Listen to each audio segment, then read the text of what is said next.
So hi guys. So it seems like we'll be just the four of us today. So let's look at loops today. And we're going to look at the two types of loops in Python, that is for loops and while loops.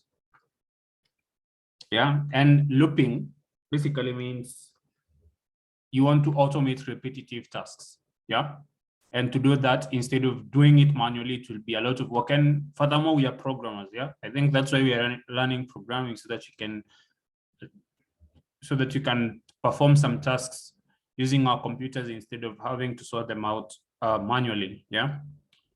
So if you have a task that is repetitive and you're able to implement a loop on it, then it makes your work quite easier. Yeah. And there are two types of loops in Python. We have the for loops and the while loops. And we're going to start with the for loop. And a for loop in Python is used to iterate over a sequence. And that sequence could be a list, it could be a tuple, it could be a string, it could be a Python dictionary. Yeah, any data object that is iterable, or any data that is a sequence, can be looped over using a for loop. Yeah, or basically in simpler terms, what you mean by what a for loop does is it will repeat the same action or a set of actions over every item in a sequence. Yeah. So assume you have a few numbers in a list. You have numbers 5, 6, 7, and 8. And you wanted to add number 2 to every number in that list. Yeah. Since the list is short, we can do it just like this. You take every number in the list plus 2. Yeah, but you can see this is boring work and it's too repetitive because you are typing in plus 2, plus 2, plus 2, plus 2 everywhere. Yeah, it's too much work. Now imagine if you had like a list of like a thousand items. Yeah, so your work becomes much more bulky. For a simple task of like adding two numbers in a list. Yeah, so that's where a for loop comes in handy. You can iterate over that list and add 2 to every number in that list using a for loop. Yeah, making your work easier and avoiding too much repetition in your work. Okay. And this is the syntax for loop. So we start with the keyword for, then for val in a sequence. So this sequence can be anything. It can be a list, it can be a string, it can be a dictionary, it can be a tuple, it can be a set. Yeah. Then colon at the end of that for statement, and then the loop, or the body of the loop. And remember to indent this body of the loop. So if you have this body of the loop that is not indented, then you're going to get an error, and you're going to look at some of the common errors that you may encounter when you're using for loops. Yeah, and the val here, this val here, this is a temporary variable that takes the value of the item inside the sequence for each iteration or for each repetition. And this is what I mean.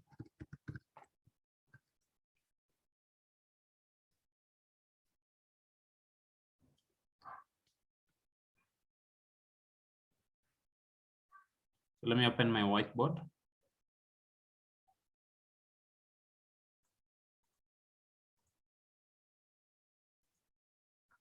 So assuming we have a list of items here, we call them numbers, num.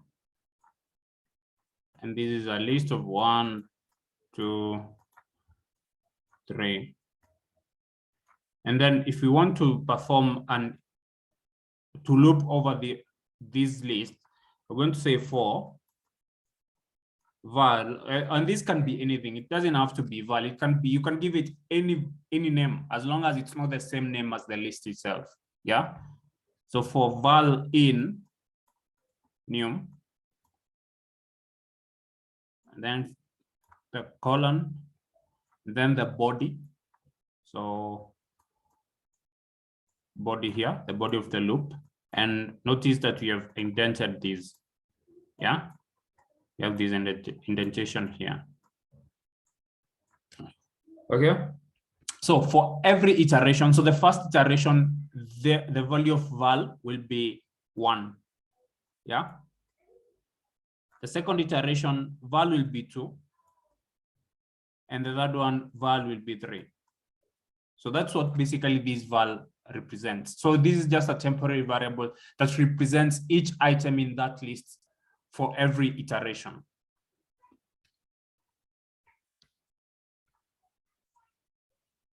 And this loop will continue. The body of whatever you have inside the body of the loop will execute until you come to the end of the list. And once you come to the end of the list, or once you reach the end of the list or the end of the sequence, then Python will exit that loop and continue with your program.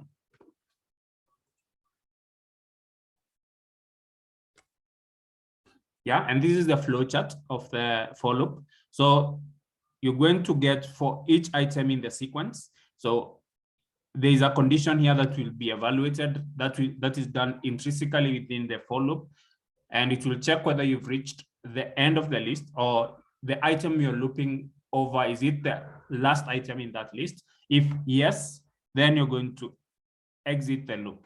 If no, we go back to the body of the loop now, and then after body of the loop, you go back to the next iteration whereby you ask again, have we reached the end of the list? If yes, then we exit. If no, we repeat whatever is inside the body of the loop, then go back again to the start of the loop. So that's basically the for loop for you.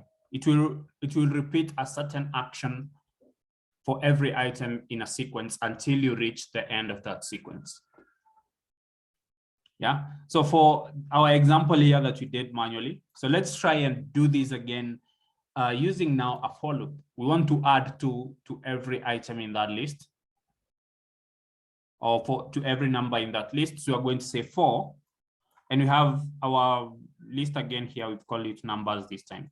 So we're going to say for n, and remember n is the temporary variable that represents each value in that list for every iteration. So we're going to say for n in numbers, and numbers is our list. We want to get the n plus n is equals to n plus 2. That's what this operation here. We could have said n is equals to n plus 2. Yeah. But to make our work easier, we get rid of these. Or to shorten our code, we just do this. It's a shorthand of saying n is equals to n plus 2. We can just say n plus equals 2. So it will, Python understands that you're saying n is equals to n plus 2. Yeah, and then we're going to print out our n. Yeah, so what happens now? To start with, to start the loop, we take the first value in our list, and that is 5. So n will represent 5. So it's like we're saying n plus 2.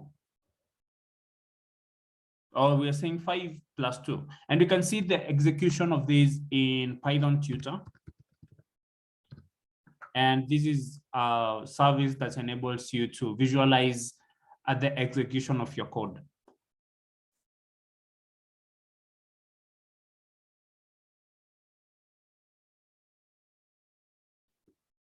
And I'm going to just copy this and paste it here. And we visualize execution. Yeah, so we are starting here at numbers is equals to this list of numbers here. Yeah, the next step, what happens next? We go to the loop.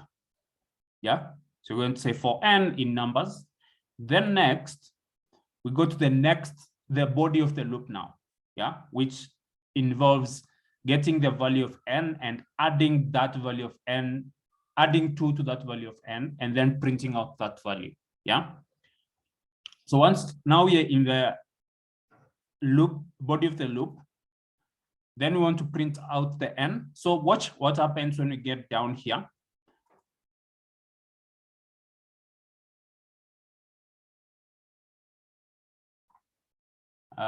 Just a minute. Go back to the statement. So we are in the statement here, the for loop statement. So we go next, and n, you can see here now n represents 5. Yeah, n is equals to 5. And that 5 is what will be passed down here. So you're going to say n is equals to 5 plus 2, which is 7. And then we're going to print out 7. If we hit next here, you see now n is 7 because we've added 2 to the original value of n, which was 5. Okay. Then we proceed. Now the value of n is 6. You can see here, n is equals to 6. Here. Then next, 6, you're going to say 6 plus 2, which now n represents 6. So 6 plus 2 is equals to 8, and then we're going to print that value of 8. Yeah, then we proceed with our loop. This time n is equals to 7, as you can see here. Then we're going now to have 7. 7 plus 2 will be 9. Then we're going to print out 9. And you see here in the outputs, we've printed out 9. So next, we're going back to the start of the loop again. And this time, we are going to the next value, which is 8. Yeah. And this is the last value in that list. Yeah. So we're going to take n as 8. And then n 8 plus 2 is equals to 10. And then we're going to print out that 10. Yeah. And now watch what has happened. Yeah. I want you to watch this red arrow here. If I go back to previous and go next,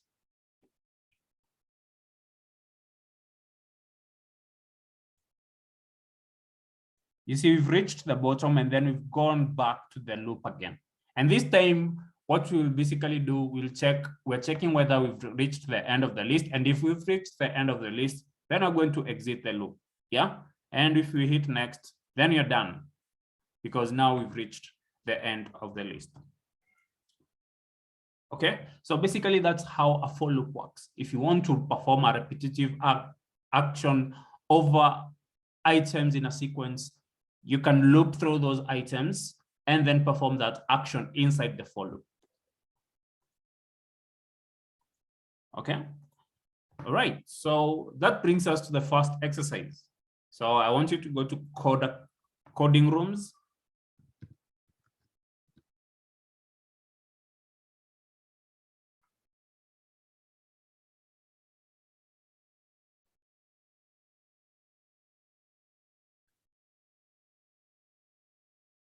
Log into your coding rooms.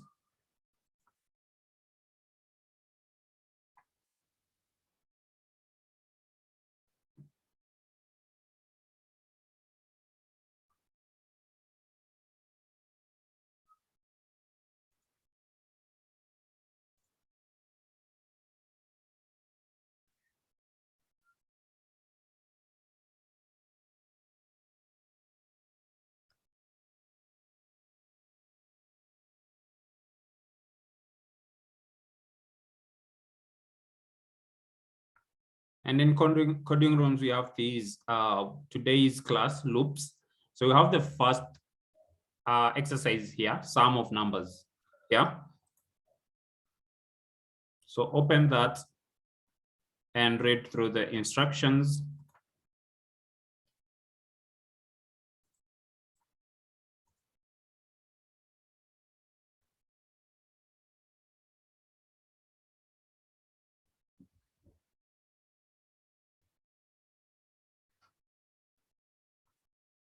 Yeah.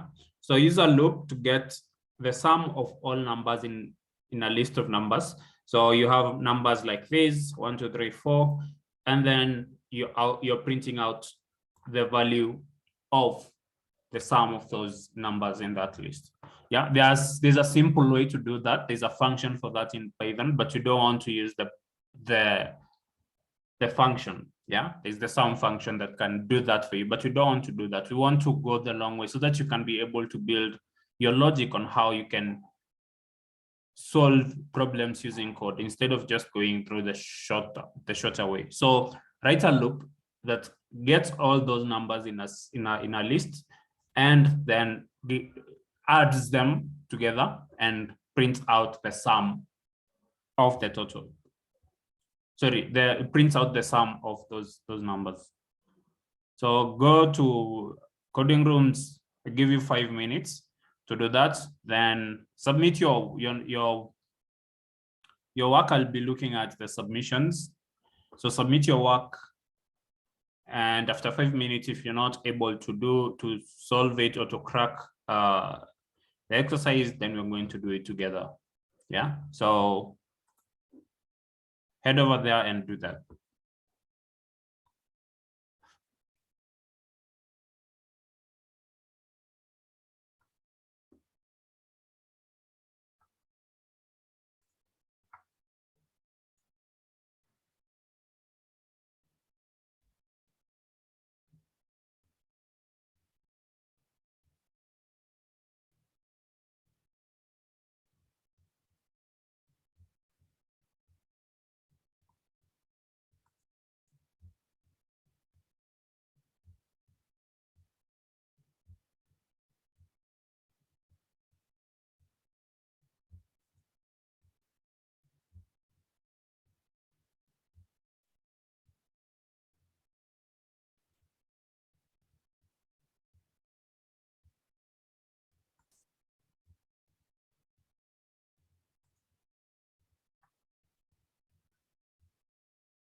Juliet, I can see you've not started the assignment. Are you having trouble with coding rooms?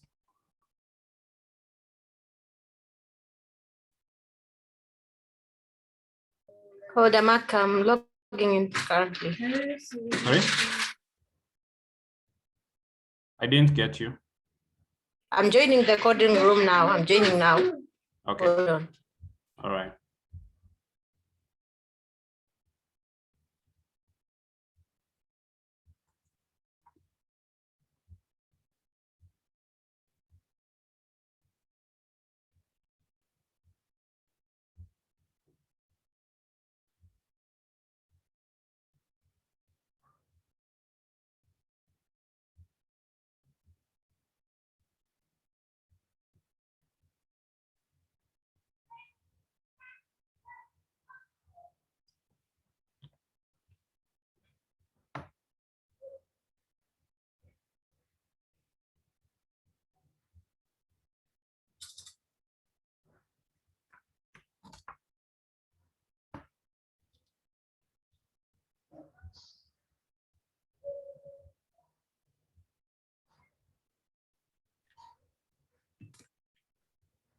Regan, it says, please wait while the host starts the session.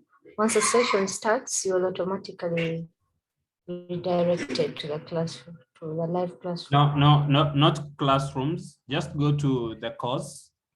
Course, okay. Do you have a screen that looks like this, the Python programming course? Yeah. So hit that course and open the assignment.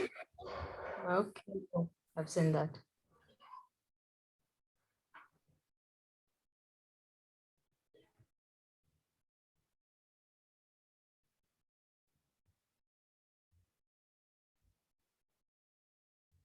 Are you able to access the assignments now?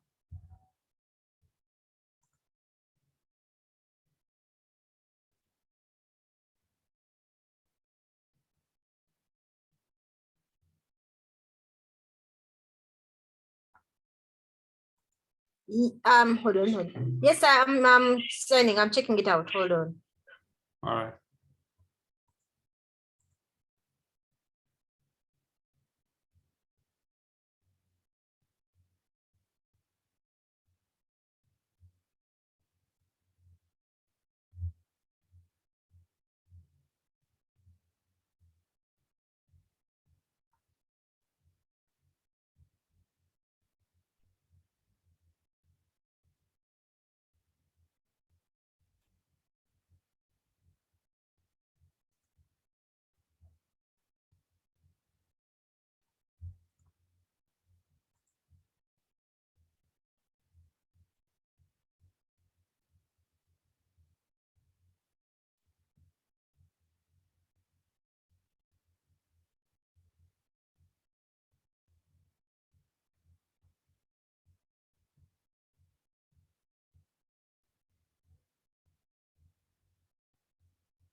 Hey, Raymond.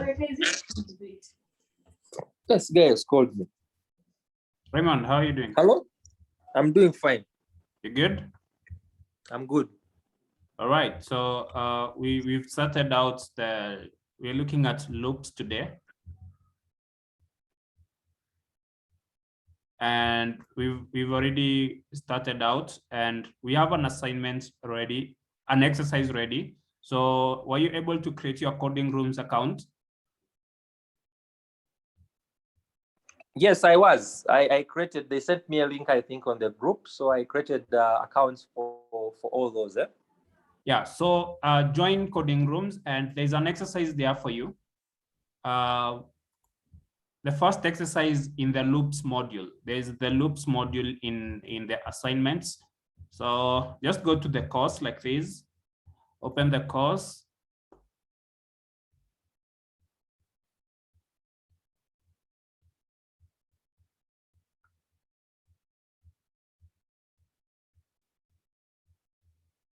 Then go to assignments. And then there's this module here for loops. So we are looking at the first assignment, the sum of numbers, and we're basically trying to get to sum up numbers in a list using a for loop. Yeah. So head over to Coding Rooms and work on that exercise.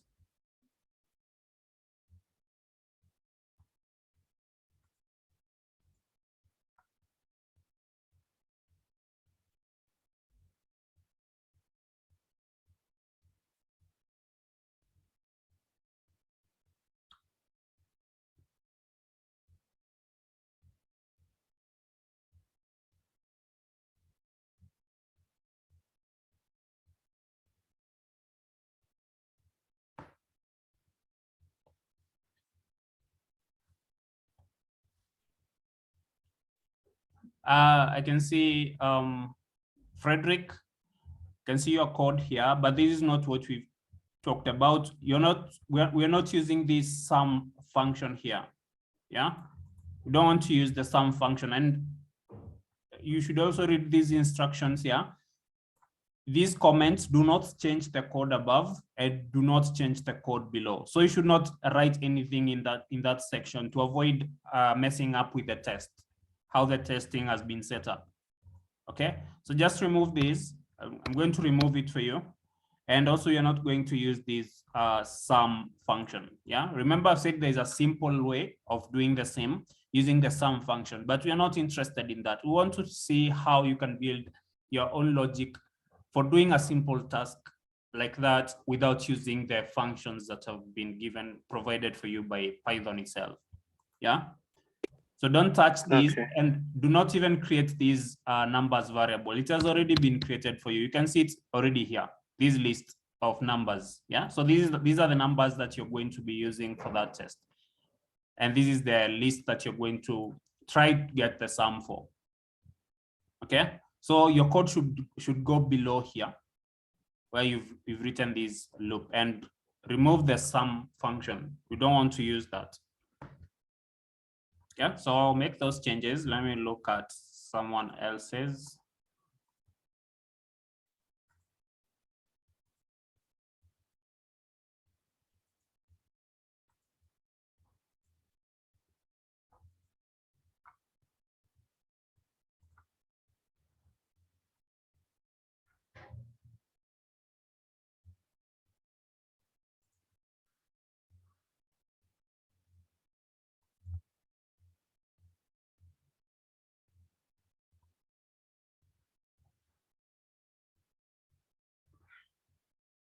I'm looking at Justice.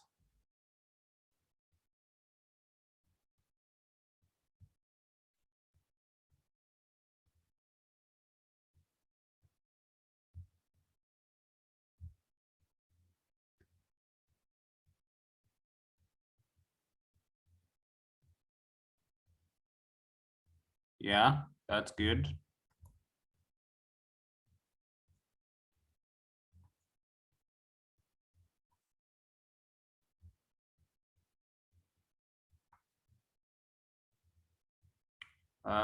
Who else? Luis. Let me look at yours.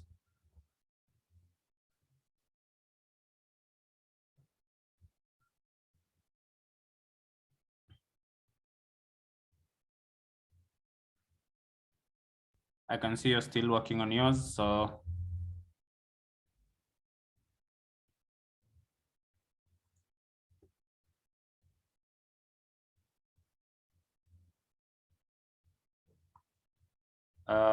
Juliet.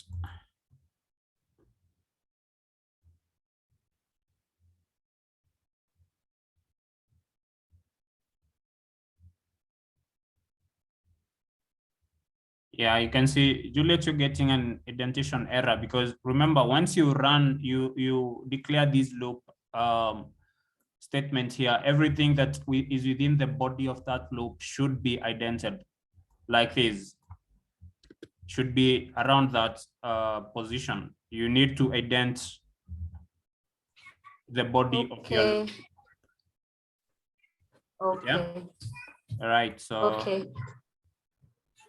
Let me check the next person. Raymond, have you started?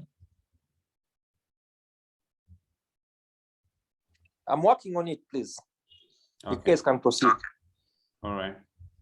So so let's try and tackle it together for the sake of time, but always go back and try and rework these out, what we've done. Yeah. So try and rework out later after the class. So for now, for the sake of time, let's work on it together. And Justice, since you got it right, let's take us through how you approached this problem. And just write your code on your coding room so that everyone else can see, because I'm displaying your coding rooms page on my screen. So everybody, this is Justice's coding rooms exercise. So it's going to take us through how he approached this problem. So Justice, take us away. Just 3 minutes, you should be done and move on to the next.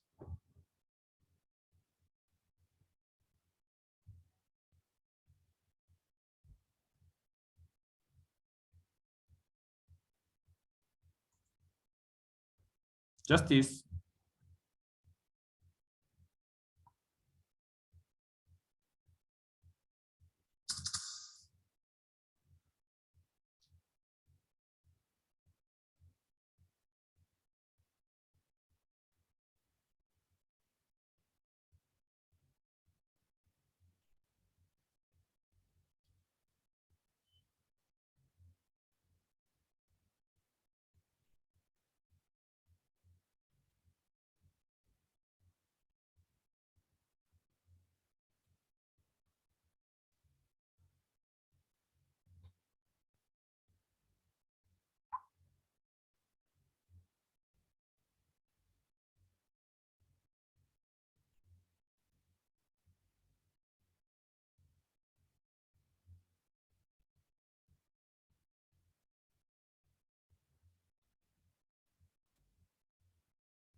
Justice, we're waiting for you.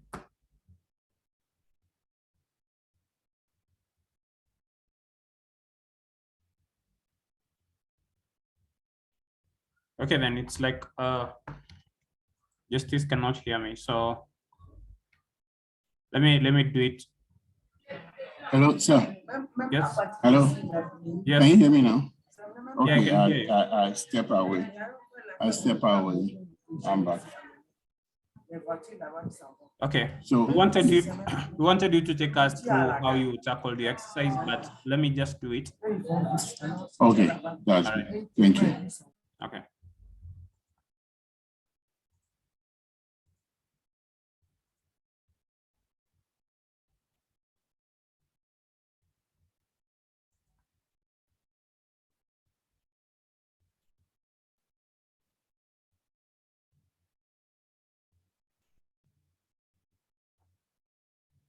So we're given some instructions, and it's always good to read these instructions, because if you alter these code here that you're told not to alter, then your test will not run successfully. Yeah. So you should not, if you're told not to change the code above or below, then don't do that. Just write your code after. So in our case here, we want to loop through our list of numbers. So for n in numbers,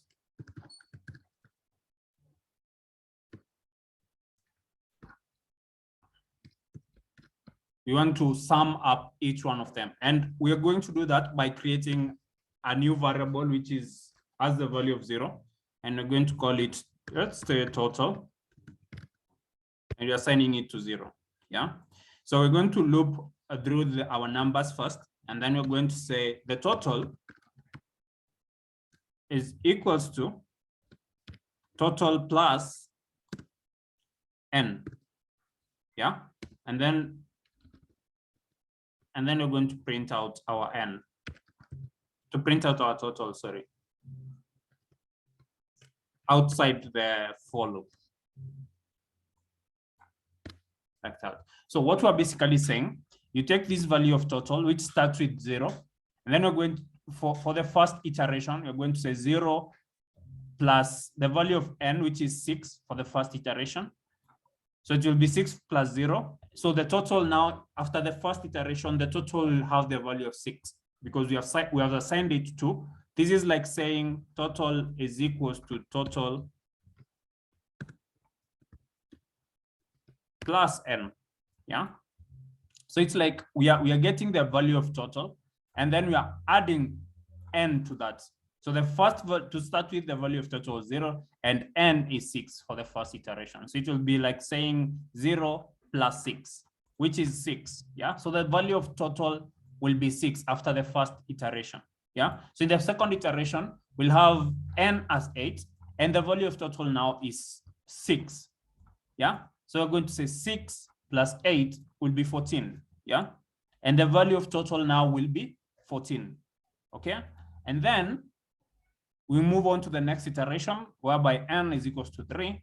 And since our total is 14, it will be n to 14 plus 3, which is 17. Then we move on to the next iteration. And since our total is 17, then will be 17 plus 11, which is 28. Then finally, for our last iteration, the value of n will be 1, and our total now is 28. So n plus 1 is equals to 29, and the total is 29. So if we run this, we should get 29. Yeah. So the trick was really declaring these variable total and initializing its value to 0, and then adding each value of the list to the total. And if you want to look further about how this is working, you can just copy it and paste it on Python tutor. So I'm going to go back and visualize. Then I'm going to paste that. I'm also going to paste our list of numbers here. And we start our visualization. Yeah, we are starting at the very top from our list. So then you see our list now has these values here, 6, 8, 3, 11, 1. Yeah, then we go to the value of total, which is 0 to start with here. Then we go into the for loop now. And n to start with is 6. Yeah, then we go next, whereby we are adding 6 to the value of total, which is 0, and that's where we have the total. The value of total initially was 0. So if we add 6 to 0, we have total as 6. That's what we have here. 6 plus 0 is 6. Okay. Next, so that's the first iteration done. So the next iteration, n will be 8. So we hit next. So n here is 8. So inside the body of our loop now, we're going to say total, which is originally 6 from the previous iteration, then plus 8 now to form 14. So the total the value of total will be 14. And that's the iteration number 2 done. So we go back to the start of our loop. And now our n will be 3. And our total is 14. Okay. So 14 plus 3, we expect after this iteration, our value of total to be 17. And then we go back to the start of the loop again, execute the same thing, this time n being 11, as you can see here, and total is still 17. So it'll be total, which is 17 plus n, which is 11. Then we'll have total as 28 now. And then go back to the start of the list of the loop with this red arrow here. And then run that again. And since this is our last iteration, we're going to have n as 1. Then we're going to take that n of 1 and add it to the value of total, which is 28. And that's that. And we exit the loop because now we are done with summing up. And once we exit the loop, we are going now to print out the total, which is 29. Yeah. And that's where our arrow has moved from. You can see our arrow is at the very top here. It's checking whether we've reached the last item in our list. And since we've reached the last item, then we're going to exit the loop and execute the print statement, which is now outside the for loop. Yeah. Remember, the only part that is inside the for loop is this line here, because it's the one that has been indented. Yeah. So we jump to the print statement, then we print out the output as 29 there. Yeah, that's how the for loop works. And that's how you're supposed to approach that problem. So after the class, maybe look at it again and see how you can implement the solution and try it with different items in different numbers in your list. The next exercise is we want to obtain the first name from a list of names. Yes? Hello. Yeah, Yes. just a question. What about the Frederick method? Frederick method, I think when I saw your screen before, you were showing you was using the sum function. Yeah, that's the easier way, but we didn't want to do that. That's why we're using loops. Yeah, so there's a function for that. You just take the sum function from Python and then you pass in the list, and it's going to give you the total of all those numbers in that list. Okay. Yeah, but for now it's just about understanding how the for loop is working. That's why we're using the long way. Once you become a pro, you don't need to worry about these small things. You can just use those functions that have been pre-built by Python. Then the second exercise, we want to obtain the first name from a list of names. Where is it? Go here.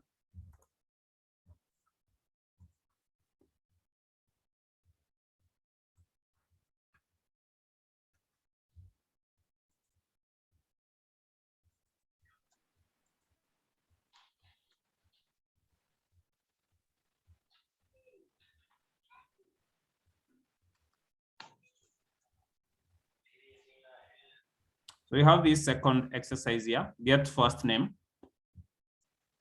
So have a read at the instructions. Given a list of full names, extract the first name for each name in the list. And we have an example here: Elon Musk, Steve Jobs, Larry Page, Sergey Brin, and Bill Gates. And the output is this. Yeah, we are extracting only the first names from those items or from those names in the list. Yeah, and we have a hint here. You can use the split function from Python. So figure out how you're going to use for loop together with the split function to complete this exercise. Yeah, so go back to coding rooms and let's do this again.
So Justice, I can see you're doing well, but we are not printing out the list itself. We're just printing out the names.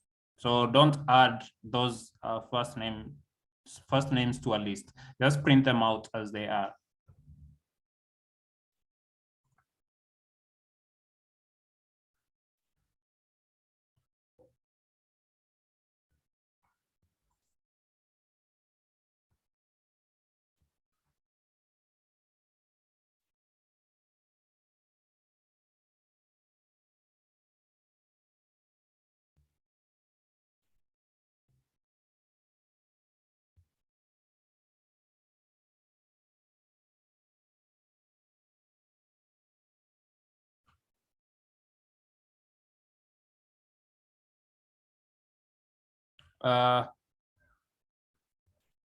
Frederick, you have a typo here.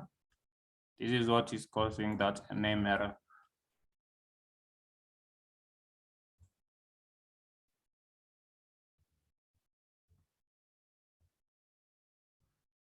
And also don't append those names to a list. You're not printing out the list. You're printing out just the names individually.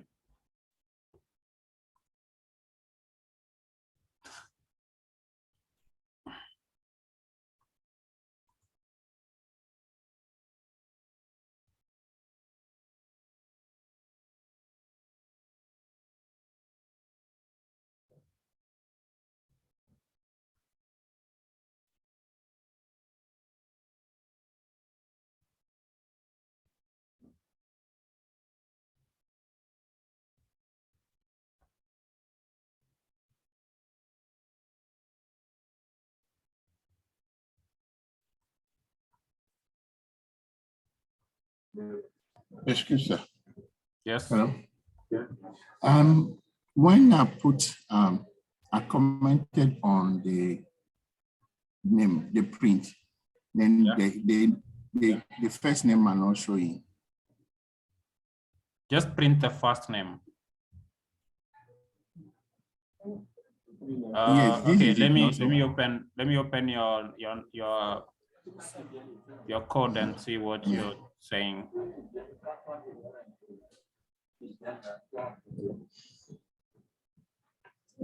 So what are you saying? I'm saying that I defined a first name to so that I can print in the name as a list in it. So when I run the for loop, whatever I find, the split, I bring the first name over here before I print it.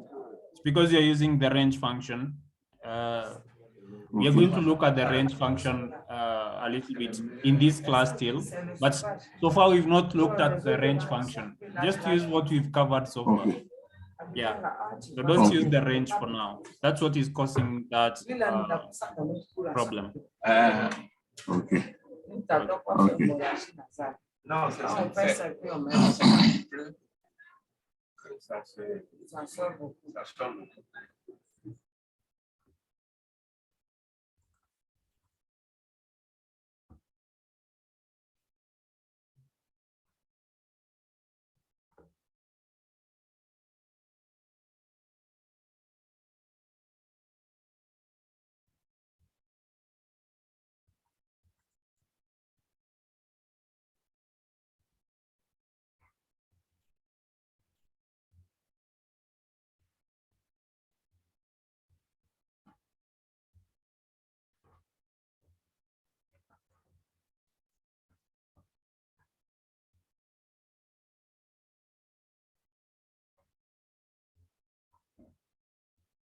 So guys, again, for the sake of time, just let's do this again together.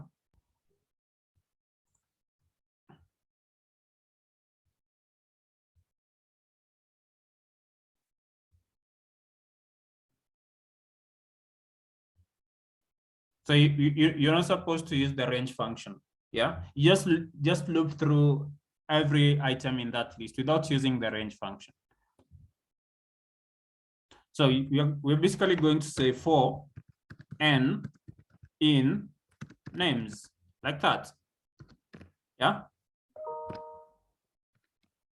And then we're going to take the name. And then we're going to create a new variable inside here called first name or F name.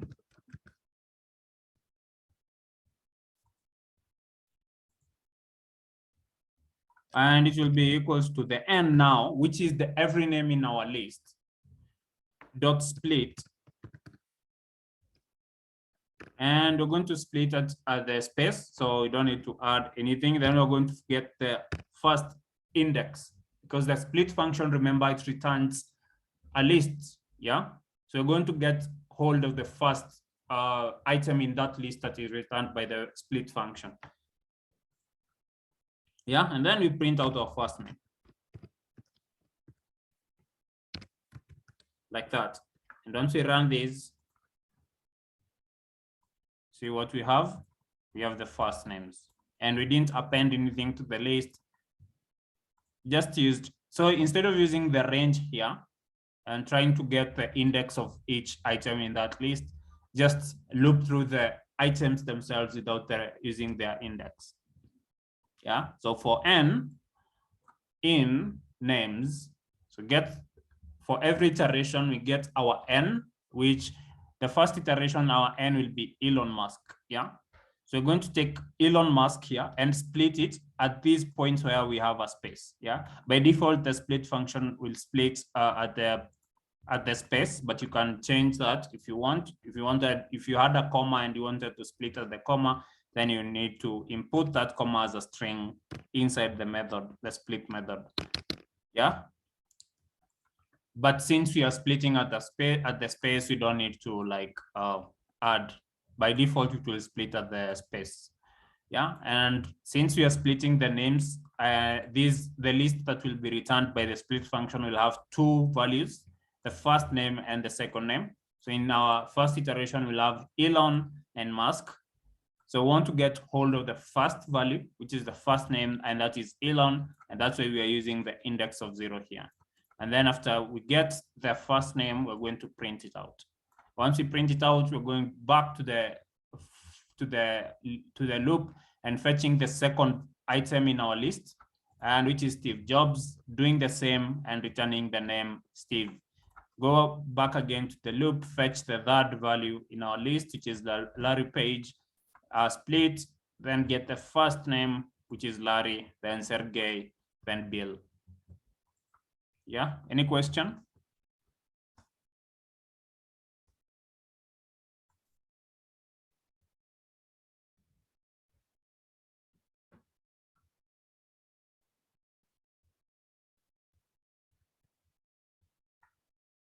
Is that understood? Frederick, you okay? Okay, yeah, I'm trying to apply your method. Okay. But yeah, it's okay. All right. Juliet? I'm only getting the first name Bill. It's not recurring. And you know why you're getting that first name Bill? It's because you've printed these outside the for loop. Yeah, you've done like that. But this print statement, for you to get all the names, that print statement should be inside the for loop. If you do this, you're just going to get Bill. Okay, but for you to get all the names, this print statement should be indented inside that for loop like that. Okay, I would not have ever known that. Okay.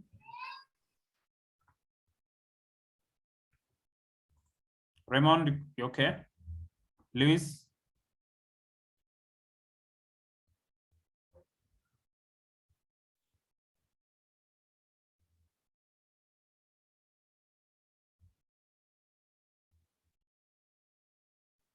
Okay, so I'm not okay. I'm also getting what Juliet was getting, just Bill. yeah, Not because getting more than that. this print statement should be inside the for loop, Justice. Have you done that? Oh, okay. It's inside the for loop. Yes. Yeah, it's inside no, the it's for loop. outside. It's outside. Okay. Yep. Okay. All right. I have everything. Thank All right. you. It was outside the for loop. No, it's inside that because we want to print every item after its iteration. If you put it outside, it will run the loop, get to the end of the loop, and then that's when these will be executed. That means it will pick the last value in our loop, or in the value that will be iterated last, and that's what will be printed out. But if you want to print everything, then you need to have that print statement inside the for loop so that it will print the name after each iteration, instead of waiting for the entire loop to execute, then print out.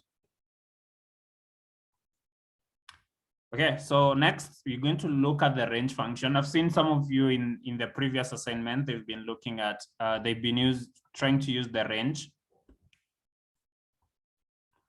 Yeah, so we have the range function. If you want to generate a sequence of numbers, you can use the range function. Yeah, and the structure of the range function, it can take one argument, it can take two arguments, and it can take three arguments. Yeah, so if you wanted to generate a range of numbers between 0 and a certain number, but not including that number, then you just pass in that number that you want to generate numbers up to. Yeah, let's say you wanted to generate numbers between 0 and 10.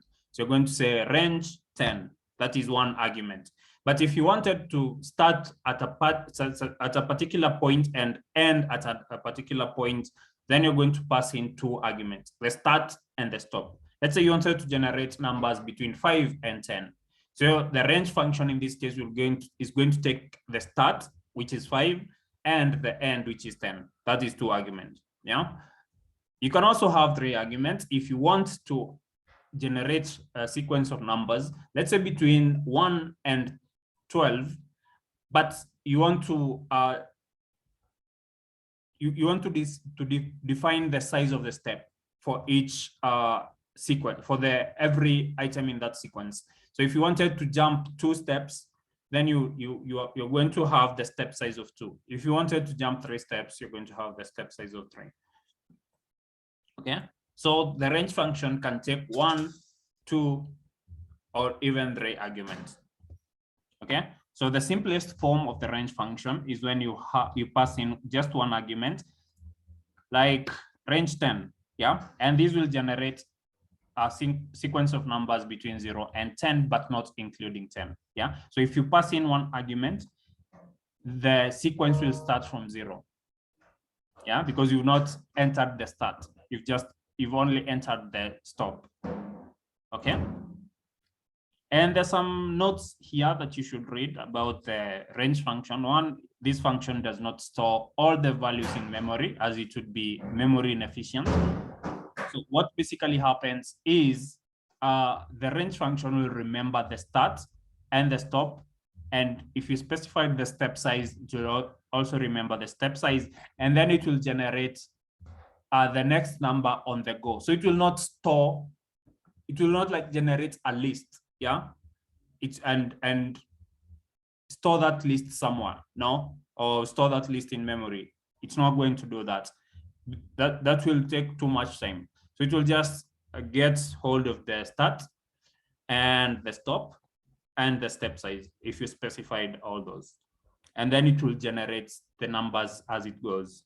Yeah, so if you wanted to create a list now using the range function, you need to wrap that range inside the list function itself so that you can generate a list of values within that range. That's why if you look at this range here, range 10, and you're printing range 10, you see it's just a range between 0 and 10. Yeah, but now if we wanted to generate those numbers that are inside that range, we need to wrap it around the list method, which will now take all those items in all those numbers in that range and add them to a list. Okay, and we can also use the range function to help us with looping through or iterating through sequences of numbers. And sometimes it's even used together with the len function, which the len function is used to find out the length of a list or a sequence. And so we can combine the range function with the len so that you can iterate over a sequence using the index or the indices of the values in that sequence. Some of you have seen, some of you are trying to do that in the previous exercise. So you can do that using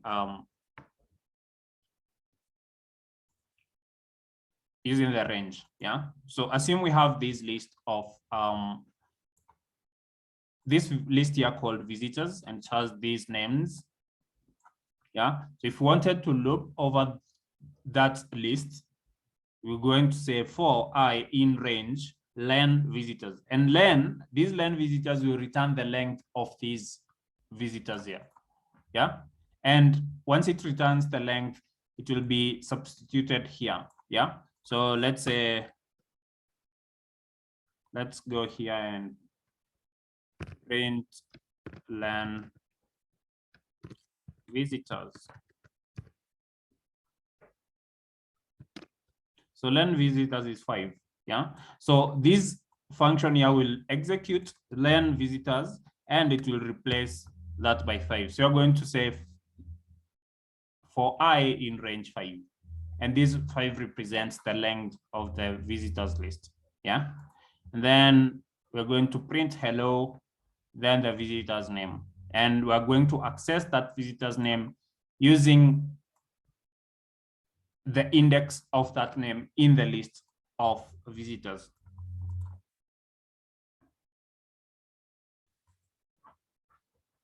Okay, so I'm going to return this and run this here. And you see we have hello, hello, hello, hello, and hello.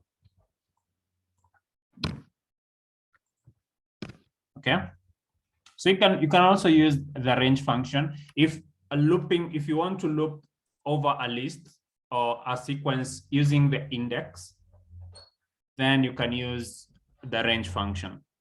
Yeah. And this I now represents every number in that range, yeah, for every iteration. So in this case, since our range is, we are getting the range of 5. So for the first iteration, this I will represent 0. So we're going to have 0 here, and this will be the index of 0 here. And that prints out the first item in our list here, which is the name Regan. Then we go to the next iteration, the I will represent 1. And then we're going to go to the visitors here and extract the value with index 1, which is Ian. Then repeat that until you get to the end of the list.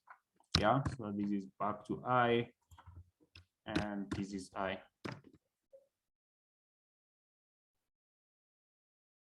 Okay.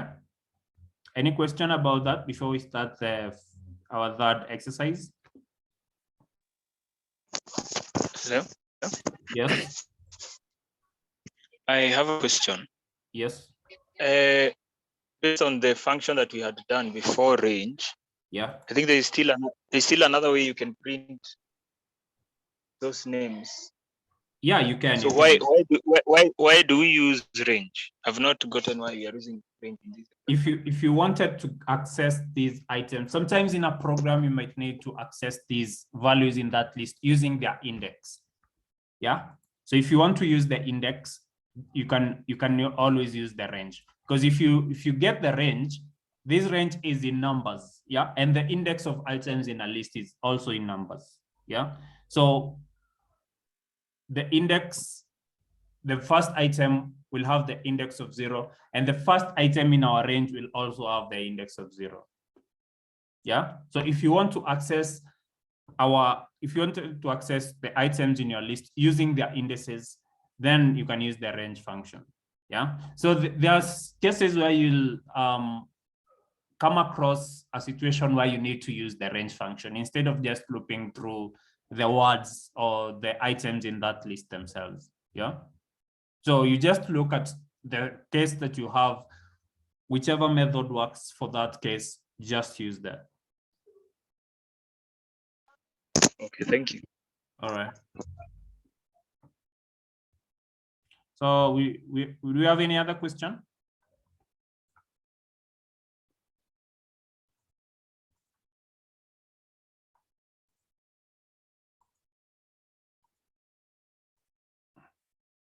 Okay, so if you don't have any other question, we're going to go to the next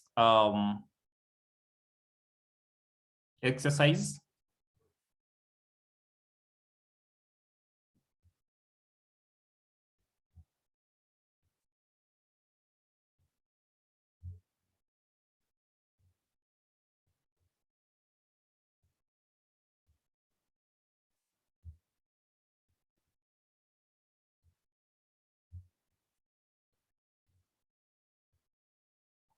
And the next exercise is this divisible by 3. So we're going to open that. So go to coding rooms, open that exercise divisible by 3 and read through the instructions. So the instructions say, using what you've learned about for loops and the range function, create a new list called divisible by 3 that consists of all numbers divisible by 3. So this one should be 3. All numbers divisible by 3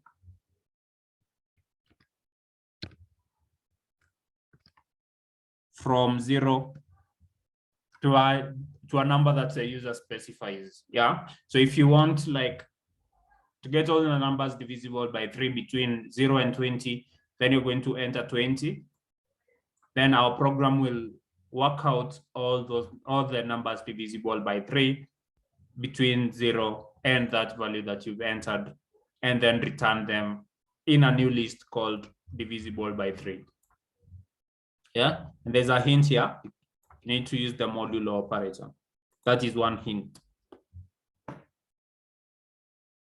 Okay.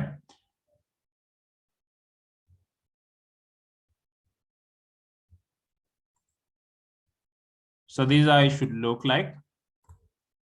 So the user is going to enter a number.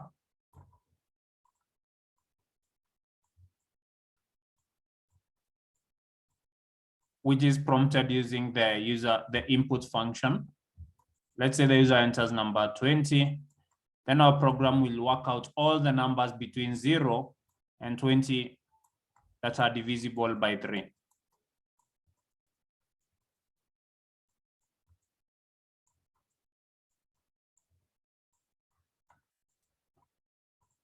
Okay, so head over there and give it a shot.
Okay, guys, let's do this again.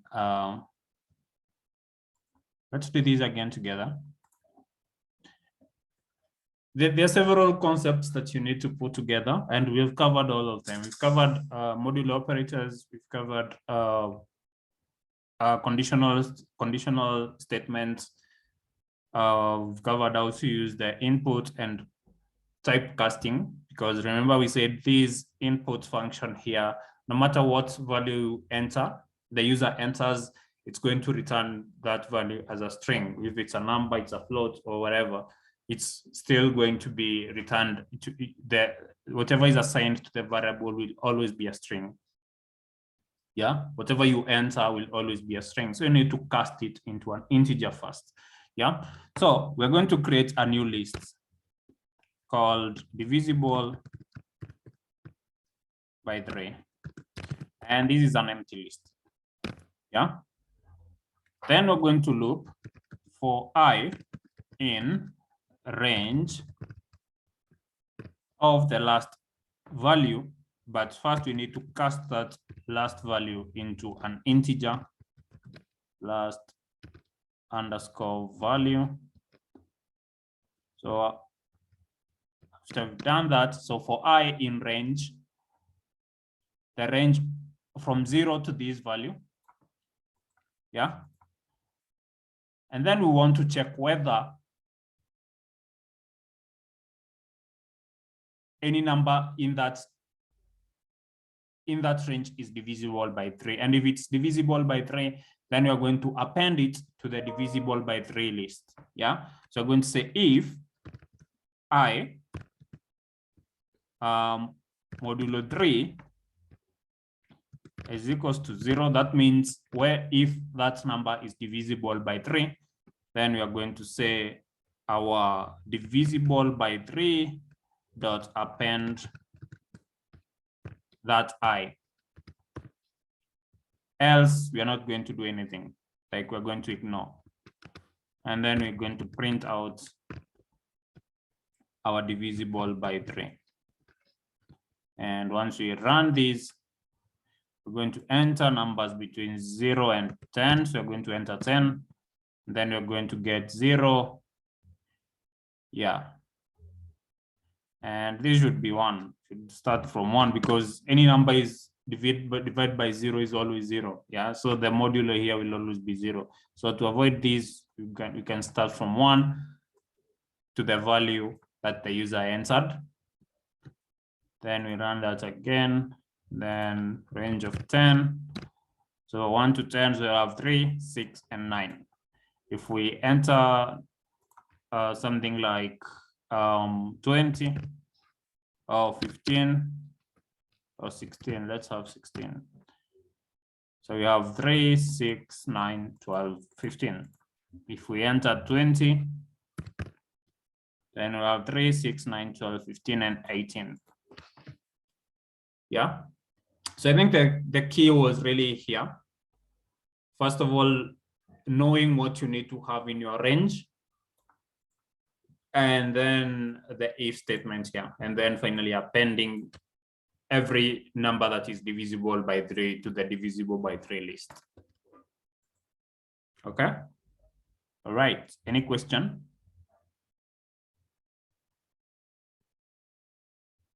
So why do we need the 1 again?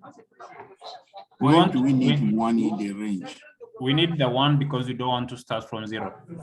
Remember in the explanation earlier, yeah. your background is too noisy. Please just mute the link. Okay. Okay. Remember here in when we're explaining the range function, we say the range can take 2, 3, or 1 argument. Yeah. If you pass only 1 argument, then it will start from 0 all the way to that value that you entered. If you entered two arguments, that is the start and the end, it will start from the first value and end at the last value, but not including that value.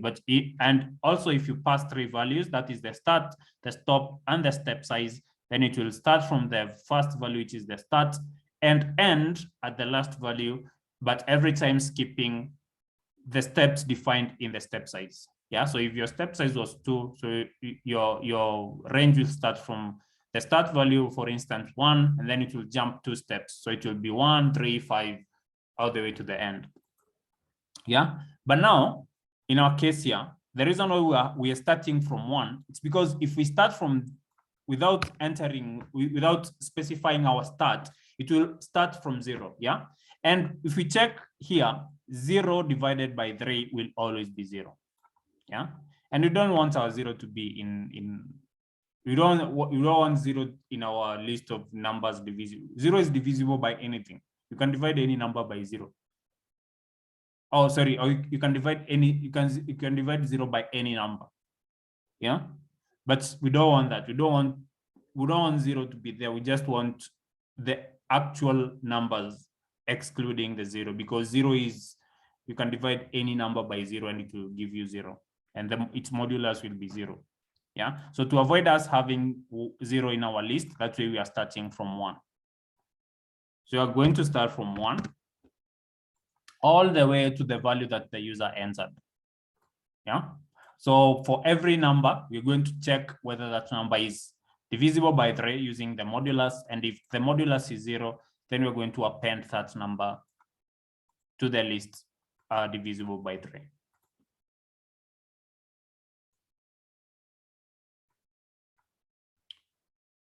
Okay. So as we are looking at as we are going through the assignments, I've noticed some of you having some errors, and we're going to look at two common errors that are associated with for loops. One of them being the indentation error. And the indentation error basically appears when you forget to indent the body of the loop. Yeah, that is bound to give you an error. So if we have something like this and we forget to indent the body of our loop here like that, then we're going to get the indentation error, and the message will be expected an indented block. Yeah, so that's the indentation error. If you forget to indent the body of your loop. What if you forget, you remember to indent the body of your loop, but you forget this colon here? This is going to give us a syntax error. And the reason we're getting the syntax error, it's because Python, the way it has been created, it's expecting a colon at the end of this for statement here. And if you don't enter that colon, then Python doesn't understand what to do. Yeah, that's why it's returning a syntax error, and the message is invalid syntax. And the good thing with some of these IDEs like Jupyter Notebooks, PyCharm, they're going to pinpoint exactly where that error is occurring. Yeah, and sometimes you should not underestimate these small errors. Yeah, you can waste an entire day trying to debug something like this. You forgot to add a colon somewhere in your program, and you spend like the entire day trying to find out where. Yeah, so always make sure if you're writing these statements, may it be the if block, if statements, loops, don't forget to add your colon at the end of the statement, and even Python functions, but we'll get to functions later. So these are the two most common errors that you might encounter when you're dealing with loops. And now if you encounter such errors, the indentation error, syntax error, then you know exactly what could be wrong, and you should go to that line where that error is occurring and fix it. Yeah, and here we're going to fix it by adding a colon. And once we run it, you see now we don't have any errors. The next type of loop we're going to look at is the while loop. Yeah, and while loop, it's a Python loop, yes, but it has some functional differences from the for loop. And that is because the while loop will run as long as a certain condition is met or a certain condition is true. That as long as that condition is true, that while loop will keep running. Unlike the for loop that will terminate once you get to the end of the loop. Yeah. So unlike the for loop where it will terminate once you get to the end of the sequence or the end of the list, the while loop doesn't. The while loop tests for a certain condition. Yeah. And that condition, you need to specify it in your program. And as long as that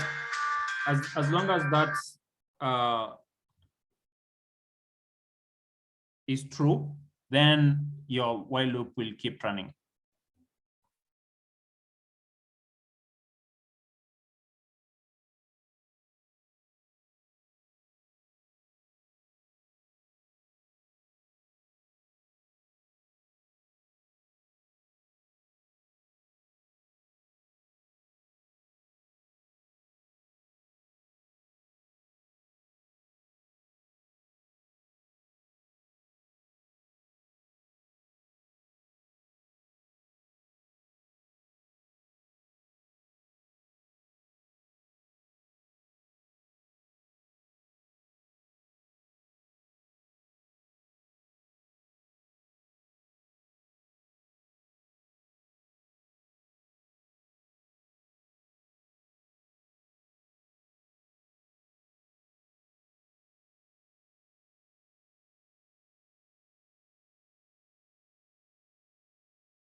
I'm sorry about that, guys.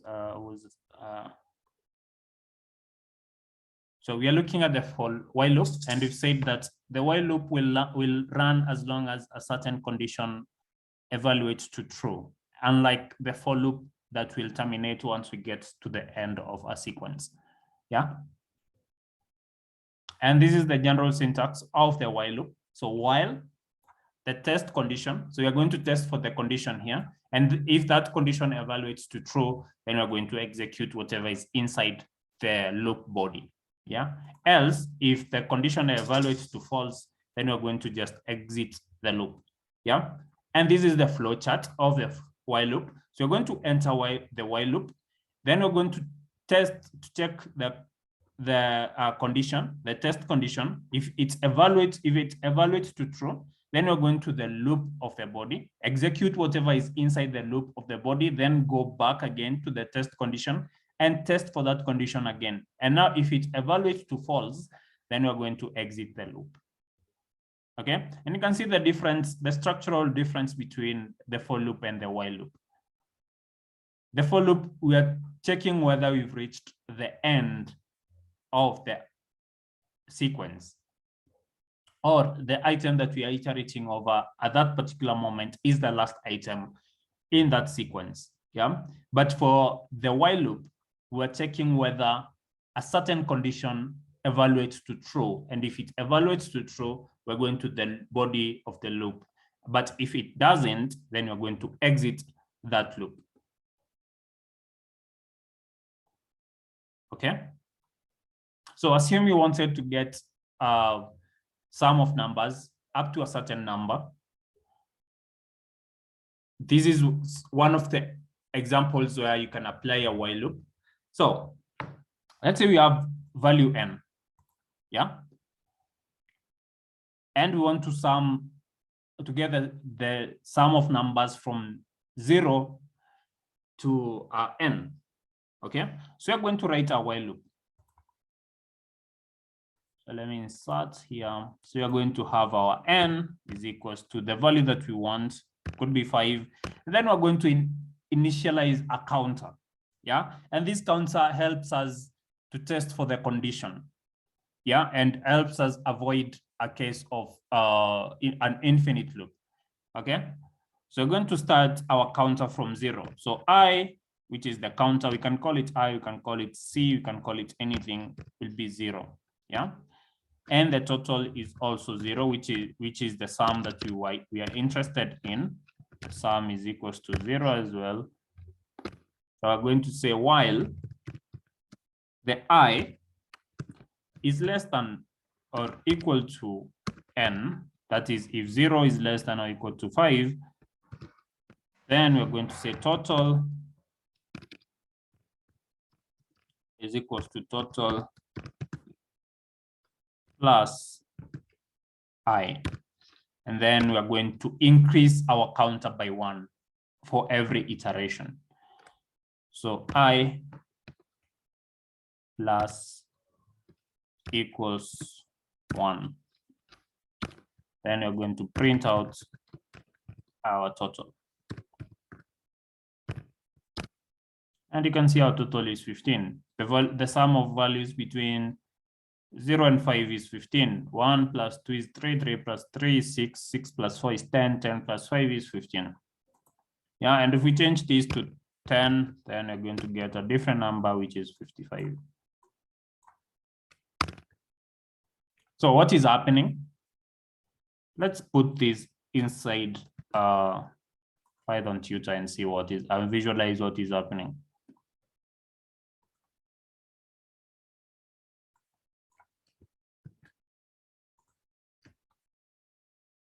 So we start from n is equals to 5, then I is equals to 0, and then total is equals to 0. Then we get inside the while loop, yeah?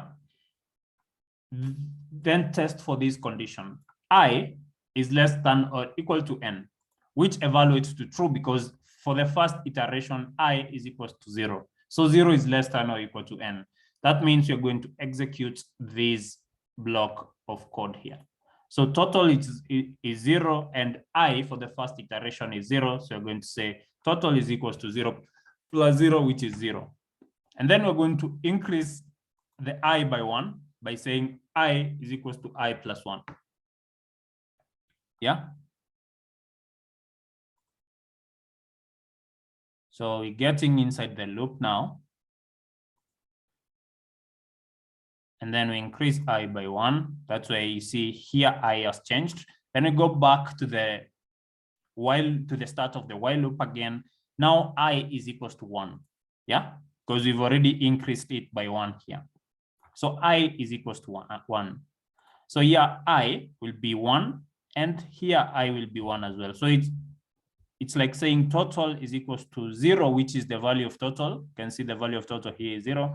And I is 1. The value of I here is 1. So it's 0 plus 1 is 1.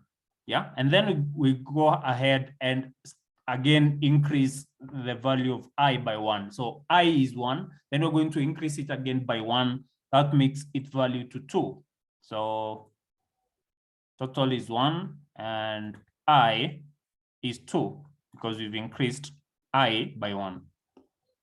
Then we go back to the start of the loop. Now we have our total as 1 and our I as 2. So we're going to say total, which is 1 plus I, which is 2.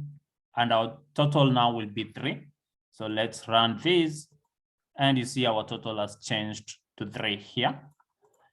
Then our I now will be increased by 1. If we run next, you see I is equals to 3. Then we go back to the start of the loop. Now we have our I as 3 and our total as 3. Okay, so total will now be 3 plus 3, yeah, which is 6. So if we run these, now our total is 6 and our I is 3. But once we get to this line 6 here, I will be increased again by 1. So I will be 3 plus 1, which is 4. Yeah, you can see 4 here. So we have our total as 6 and our I as 4 now. Going back to the iteration here, going back to the start of our while loop. And now we have total as 6 and I as 4. We're going to have 4 plus 6, which is 10. So if we run this, we're going to have total as 10 and our I as 4. But once we run the next step, line 6 will be executed. We're going to increase I by 1 and I becomes 5. So you have the total as 5 and our I as 5. And then we're going to start our while loop again, this time having total as 10 and I as 5. So the total will be now 5 plus 10, which is 15. And that is what is happening here. The total is 15. And if we add now, if we execute line 6 again, I will be 6. Yeah. And that means this statement will fail because 6 is not less than or equal to n.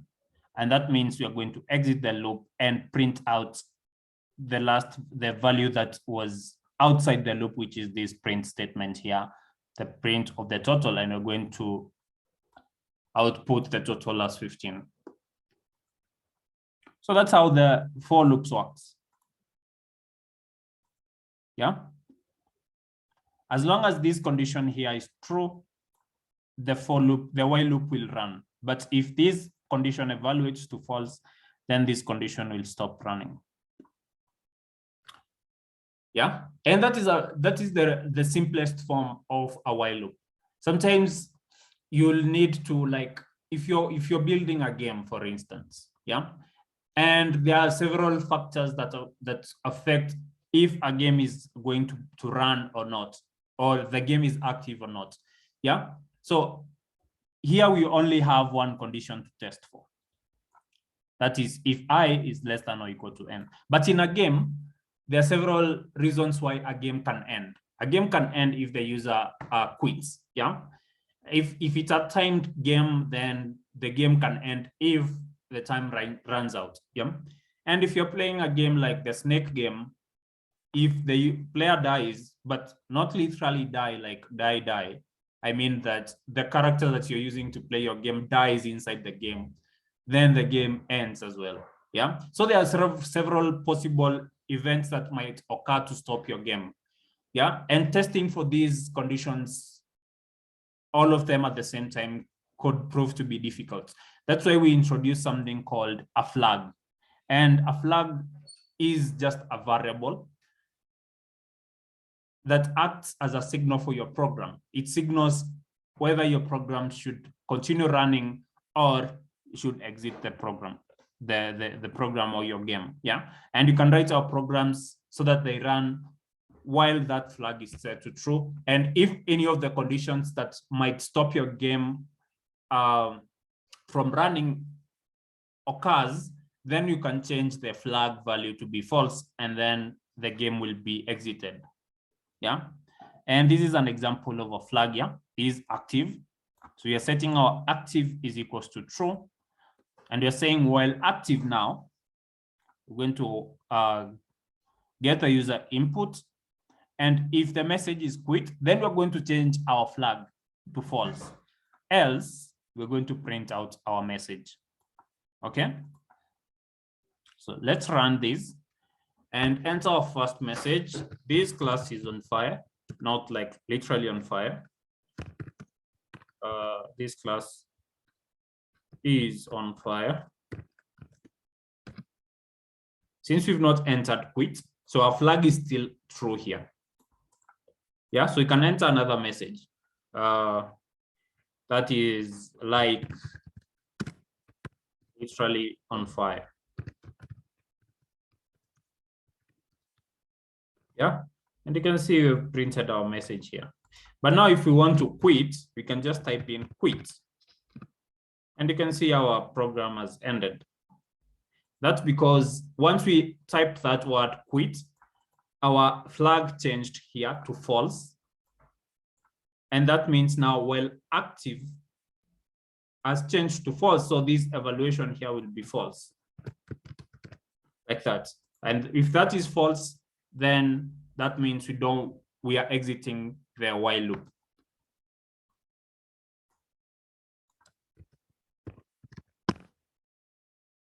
Any question before we move on to looking at the break and the continue?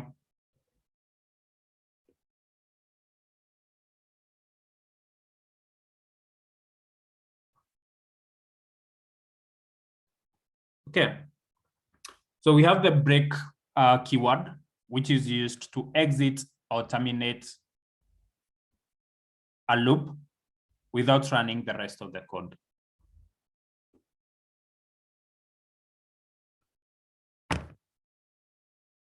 And this is the flowchart for the break. So we're going to enter a while loop. And it's worth noting that the break, you can use it either on the for loop or on the while loop. It will work on both. Yeah. So if you're looping through a set of items using the for loop and you want to exit that loop once you reach a certain goal. Yeah. Let's say you wanted to check for a certain name in a list of names. Yeah. And so you're going to loop through that list of names. Then you're going, once you get to that name that you're interested in, you don't want to proceed further. You just exit that loop using the break. Yeah. So you're going to get into the while loop, then test for the condition. If that condition evaluates to true, then you can go to the break statement. Yeah. And if break is true, is yes, you're going to exit the loop. And if it's no, you're going to proceed to the next, to the remaining body of the loop. Yeah. So this is basically a small flowchart of how the break works. Yeah. So you test for the condition. If it's false, you exit the loop. If the condition is true, you go to the break. If the break is yes, then you exit the loop again. But if the break is no, you execute the remaining body of the loop. Yeah. And I've mentioned that these will work for both for loop and while loop. So for example, consider a program that asks the user about the places they've visited. So we can stop the while loop in this program by calling break as soon as the user enters the quit. Yeah. So you can set the flag like we did here to exit the loop, or you can just set a break. Yeah. So here we are using while true. So that means this loop will always evaluate to true no matter what. But we are setting a break here. Yeah. So while true, we're going to get the input enter city visited or quit to exit. Yeah. So if city.lower is equals to quit, then we're going to break from that loop. Else, we're going to print out the city. Yeah. So we have Nairobi, definitely visited Nairobi. So you have printed out Nairobi, visited where else? A city here in Kenya called Kisumu. I visited that as well. Visited another city here called Nakuru. Yeah, so you're printing them out, but as soon as I enter quit, we exit the loop. Yeah, because now we've checked for this condition here, and it's as this condition is true. And if this condition is true, we want to break from our loop. What if now we don't want to, remember I've said that the break will exit without executing the remaining part of the code. Yeah. What if we don't want to do that? What if we want to exit, but we don't want to, we want to exit, but we don't want like to exit out of the loop completely, like we are doing with the break. What if we wanted, if this condition evaluates to false, what if we wanted to do something else instead of just exiting the loop? Yeah, we have another statement called the continue. So what the continue does, it will go back to the start of the loop. Yeah, it will take you back, instead of exiting the loop completely like we are doing with the break, it will take you back to the start of the loop.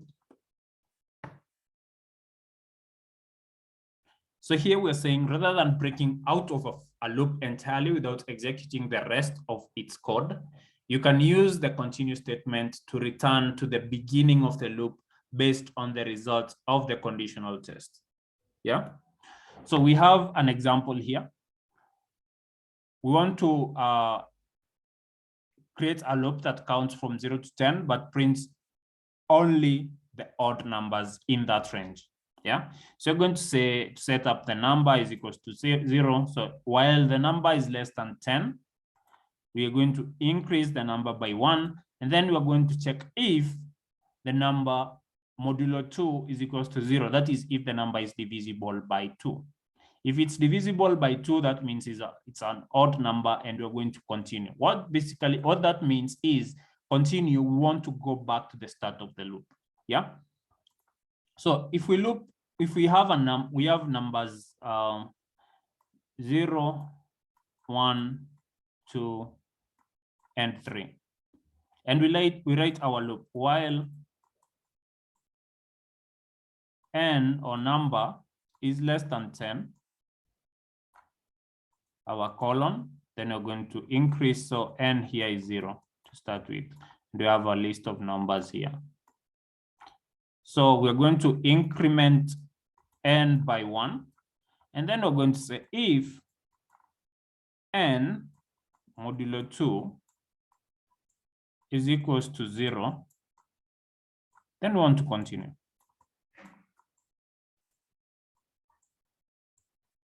Yeah, so we're going to start with our num with 0 here, n is equals to 0. Then we're going to add 1 to 0, which is 1. So we're going to say to check for this condition here. This condition evaluates to false, so we're not going to execute this continue, because for the first iteration, we're starting with 0. N is equals to 0. Then we're saying n plus 1. So n becomes 1. 1 modulo 2 is not equals to 0. So we're going to print out that number, which is 1. Then we go back, and now n is 1. We're going to bring it 1 here. Then we're going to say n, which is 1 plus 1. So n will be now 2. And then we're going to check for this condition here.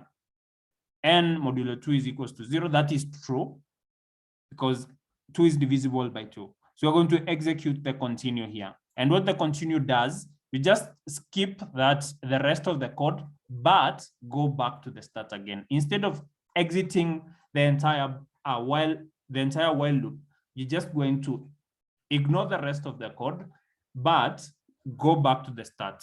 And if you go back to the start now with n being 2, we're going to increase n by 1 again. So it will be 2 plus 1 is equals to 3. Yeah. So n will be 3, and n will not pass this conditional test here. So we'll print out 3 again. So that's what we're basically doing here. So if n modulo 2 is number modulo 2 is equals to 0, we are going to continue. If the number is even, we're going to skip that and go back to the start of the loop and check again whether the next number is divisible by 2. Yeah. And if we run these now, you see we have 1, 3, 5, 7, and 9. And these are odd numbers between 0 and 1. So what I want you to do with what we've discussed about the flow chart, about the continuous statement, we've already looked at the break. The break will exit the loop altogether, but the continue will ignore the remaining part of the code, but it will go back to the start of the loop. So with that being said, I want you to, before the next class, I want you to go to draw.io. And I want you to create a flow chart for the continuous statement, how it works. Having looked at the flow charts for the while loop, the for loop, and the break, I want you to create a flow chart for how the continuous statement works in a loop. Having known how it works, now you can implement that by drawing up a flow chart of how it works. This will help you build the logic and ability to problem solve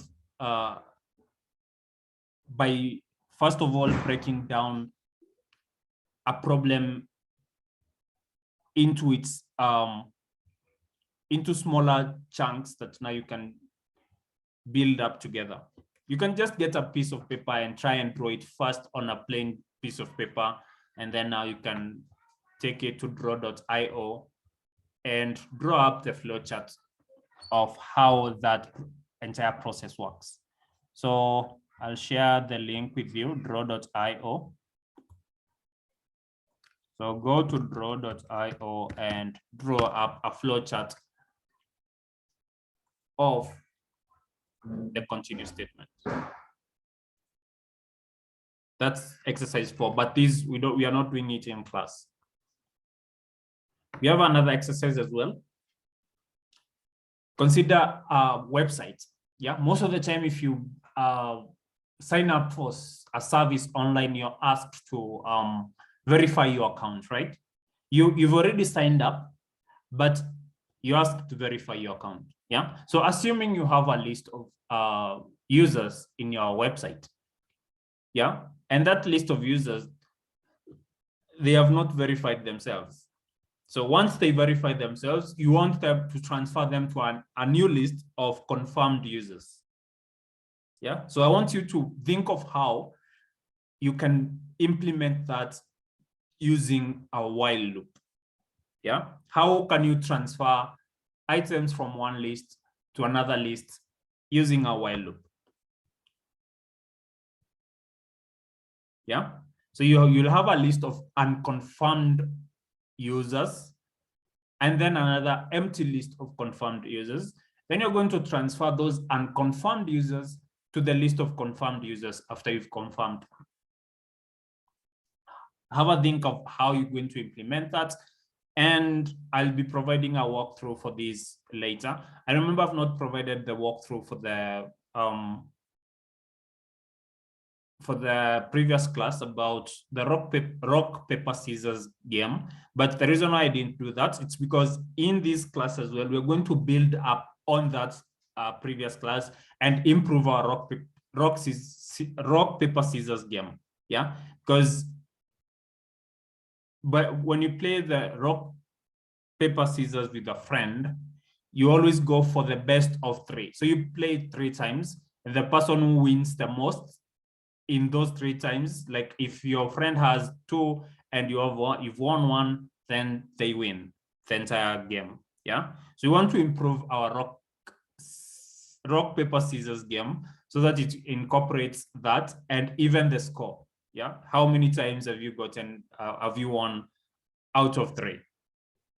Yeah, so I'll be providing more details about that in the next class. For now, I want you to draw up the flowchart for the continue statement and have a think and implement how you can transfer a list of unconfirmed users to a list of confirmed users. So remember, you're starting with an empty list of confirmed users because your users are not confirmed yet. You have a list of unconfirmed users and you have an empty list of confirmed users. So you can transfer those unconfirmed users to the list of confirmed users using a loop. So have a think about how you can implement that and build an exercise based on that. And I'm going to provide a walkthrough for that on Monday. And after the walkthrough, I'm also going to give instructions of how you build up on the rock, paper, scissors game. Yeah. So that's it for today, guys. I hope you had I hope the class was on fire. Yeah. And we're going to do this again next Thursday. Next Thursday, we're looking at functions, the building blocks of programming. Functions, they are very essential in coding overall because they enhance reusability of code. You're able to break down pieces of, you're able to bundle together pieces of code that perform a specific task and break down your code into something that is easily understandable. Instead of just writing lines of code, you just break down your code into bits of functions, each doing its own specific job. So next time we're going to look at functions, but before we do that, make sure you finish these exercises. I'll provide the walkthrough, and also after I provided the walkthrough for these, we are also going to look to improve our rock, paper, scissors game to be a better game. Yeah.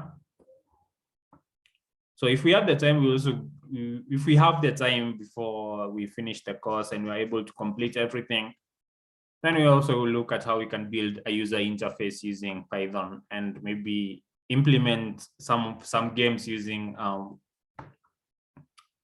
a graphical user interface. We can also build something like the snake game, can build the Pong.